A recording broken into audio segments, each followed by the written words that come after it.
সেই মানুষ প্রকৃত অর্থে সুখী মানুষ, ধনী মানুষ, একই সাথে আল্লাহর প্রিয় মানুষ, ভালো মুসলমান, যে প্রত্যেকটা অবস্থাকে সে ওয়েলকাম করে, আলহামদুলিল্লাহ বলে। দুনিয়াতে সবকিছু যদি মনমতো হয় তাহলে এটা তো জান্নাত হয়ে যাবে। সবকিছু মনমতো হবে না।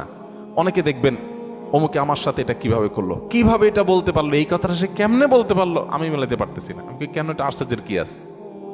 চামড়ার ঠোঁট দিয়ে সবই বলা যায়, বলছে, বোঝেন, এটা তো আমি আশা করি না। তা আপনি যা আশা করবেন সব মন মতোই যদি হয়, এটা তো জান্নাত হয়ে যাবে। আপনার আশার বিপরীত কিছু হবে দেখেই তো দুনিয়া। না না, সে কিভাবে এটা আমারে বলতে পারলো, আমার মাথায় ধরতেছে না, কেমনে এটা বলতে পারলো। আরে কেমনে বলতে পারলো, আমি তো বলতে পারবো আপনাকে, কোনো ব্যাপার না তো।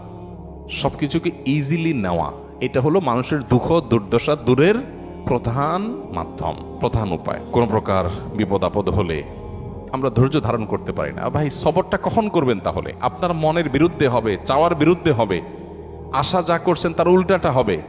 আপনার সাথে পড়ালেখা করে অনেক ভালো আছে, আপনি সেটা থাকবেন না, এখানে তো সবর, এখানে তো সবরের প্রশ্ন আসবে। সবরটা কোথায় করবেন তাহলে? সবই যদি মনমতো হয়। বহু মানুষ আছে যে দুনিয়াতে তাদের সব কিছু চাই, সব কিছু চাই, বাস, আর অন্যের সাথে কম্পেয়ার করা এবং অন্যের কাছে আশা করা।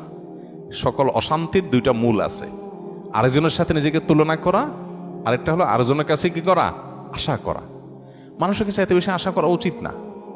স্বামী হোক, স্ত্রী হোক, ননদ হোক, দেবর হোক, শ্বশুর হোক, শ্বশুর বাড়ি হোক, এমনকি বন্ধু বান্ধব হোক, আপনার স্ত্রী, তিনি হয়তো রান্না বাড়া ভালো পারেন না, আপনার মনে দুঃখ, কিন্তু তার চরিত্রটা ভালো। আরেকজনের বউ রান্নাটা মাশাআল্লাহ একের, কিন্তু চরিত্রটা 2 নম্বর।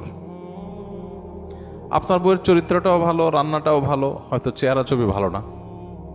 আরেকজনের বউর চেহারা ছবি অনেক সুন্দর, কিন্তু বড় বড় রোগ সে বহন করে বেড়াচ্ছে, লাখ লাখ টাকা যাচ্ছে, তার বাঁচা মরা মানে একটা ধোঁয়াশার মধ্যে আছে। আল্লাহ তাআলা আপনার স্ত্রীকে সুস্থ রেখেছে। একইভাবে মেয়েরা যদি পুরুষদের দিকে তাকায় দেখেন, আমার স্বামীটা অমানুষ, সে একটা ফোন করে না, একটা মেসেজ দেয় না, একটা খোঁজ খবর নেয় না, আমি মনটা খারাপ করে বসে আছি। আরে ভাই, আপনার স্বামীটা নেশাখোর? কোনো নেশা করে না, আলহামদুলিল্লাহ করেন। অনেকের স্বামী নেশাখোর, স্বামী অনেক খোঁজ খবর নেয়, অনেক কেয়ারি, কিন্তু নেশাখোর।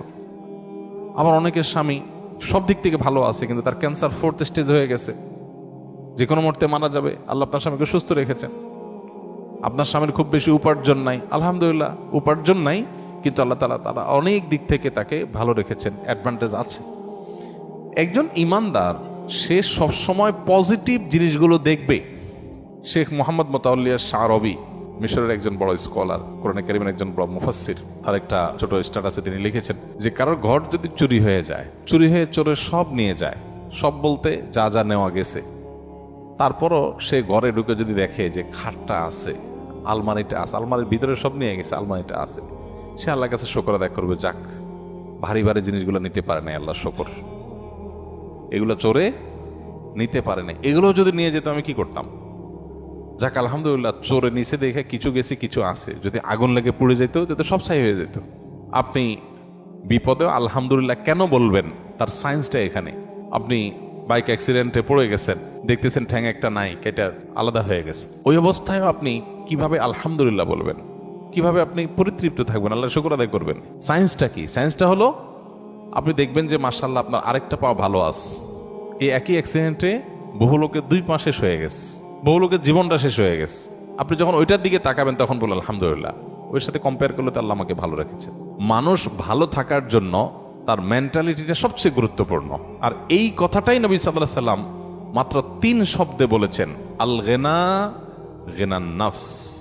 মানুষের মনের সচ্ছলতা, মনে থেকে যদি কেউ ধনী হয়, সে হলো আসল ধনী, সে হলো আসল সচ্ছল। কেউ যদি নিজেকে অভাবী মনে না করে, আর যদি অভাবী মনে করে, তাহলে কোটিপতি হওয়ার পরও সে ফকির।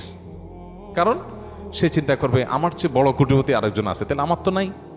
আমি সবসময় চিন্তা করবো আমার চাইতে খারাপ কত মানুষ আছে, আলহামদুলিল্লাহ অনেক ভালো আছে, আমার ভিতরে কোনো দুঃখ নাই। তো এই জন্য এই বিষয়গুলোর জন্য আমাদের মানসিকতার পরিবর্তনটা হলো সবচেয়ে গুরুত্বপূর্ণ বিষয়।